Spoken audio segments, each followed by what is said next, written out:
Hello, welcome to my YouTube channel. For returning subscribers, thank you very much. It's always nice to have you here. And if you're new here, please click the subscribe button and do not fail to turn on the notification bell so you do not miss any of my videos. I remain Chinwe of Kerenda, where we talk human resources. Today we're going to be talking about how we can acquire communication skills. We established in my previous video that communication skill is a skill that we all need. Yes, it is a skill we need for life. Some have described it as the lifeblood of every relationship.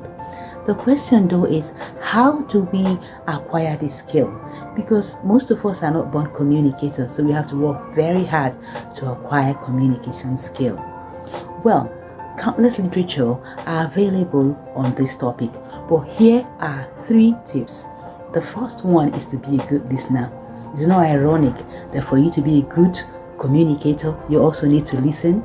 Yes, you should not just be a good listener, you must be an active listener. That means that you need to listen to people without interrupting them. You need to listen to people who have gained the mastery of public speaking, those who are great communicators. Surround yourself with them. Listen to their podcast, watch their videos, follow them on their social media handles, and you'll be surprised how much you learn by simply doing that. I also recommend that you take 1 or 2 of them as your role model. Watch out for their communication style because there are a variety of them, and then look at what works for you. The second point is to practice, practice, and practice. Yes, practice makes for improvement. So get a buddy. This buddy could be your friend, it could be a family member, somebody who is always there to listen to you. And in getting a buddy, be open to criticisms because they will give you feedback as to what you're doing right or what you're doing wrong. And for those of you thinking, well, I live alone, I don't have friends, so I don't have a buddy. Well, why don't you make friends with your cell phone?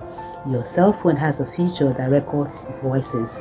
So why don't you record your voice and then play back? And as you play back, watch out for errors.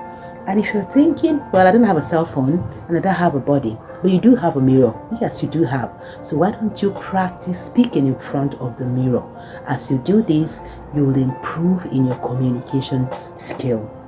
Then the third point is to plan for small occasion. Have you ever found yourself in a situation where you're in a social gathering and there are no known faces and you find it very difficult to start up a conversation? It is because you have not planned. So it is important to have a script. It could be in writing, it could be a mental script of what to say. There are so many safe topics to discuss. I would mention some of them. One is family. Yes, people are willing to speak to you about their family, about their children, about their spouses. Talk about their occupation, their job. Why do they enjoy their job? What kind of job are they engaged in? You can also talk about recreation. Where did they spend their last holiday? You can talk about their dreams. People like to discuss dreams and aspiration. For you to remember these safe topics, you can use the acronym FOD. Yes, FODCA. So F is family, O is for occupation, R is for recreation, and D is for dream or aspiration. And I tell you, you'll never get it wrong with these topics. As you get more comfortable with your communication, then you can delve deeper into other subjects. Here are also a few other tips. The first is that you need to make sure that your voice is assertive and active. Yes, people listen to you when you have an assertive and active voice. Then also make sure that you pay attention to your body language. I'm sure you're thinking, here we go again, body language. Yes, body language is important because people watch your body language more than even what you say. So pay attention to your facial expression, pay attention to your posture, pay attention to your body movement. As a matter of fact, did you know that 90% of the information we convey are conveyed through body language? Yes, that means that it is important that we pay attention to body language. It is also important that we pay attention to our tone. Our tone should not be too slow, neither should it be too loud. It should be respectful because people want to be treated with dignity. Speak directly to your audience. Well, he also calls for intercultural sensitivity. You need to understand and know your culture or your environment. So some culture find it insulting for someone younger to look directly into the eyes of someone older, while some feel that you're untrustworthy if you cannot maintain eye contact. So you need to know what is obtainable in your environment, but as much as possible, maintain eye contact when you're speaking to people.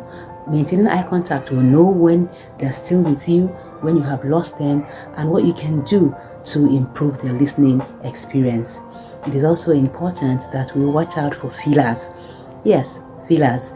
I am guilty too. We're all work in progress when it comes to fillers because we use them a lot. The ends, the share you get, share you understand.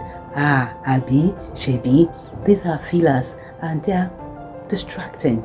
So as much as possible, cut them out of your conversation.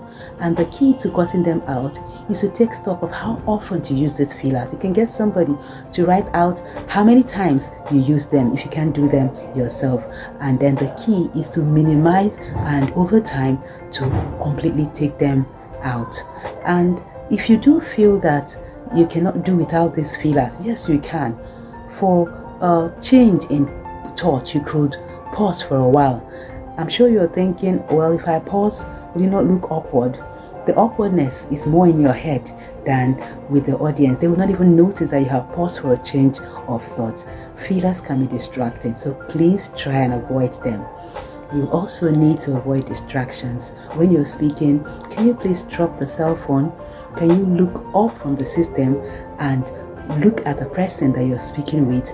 This would go a long way to improve their experience when it comes to communicating with you. So here are the tips. I hope you remember them. As we start the week, I want to recommend that we use all these tips when we are speaking. And of course, if you do have any questions, you can comment on the link below, or you can reach me on my cell phone, which is there on the screen, 0128107887. So see you next week, and please continue watching.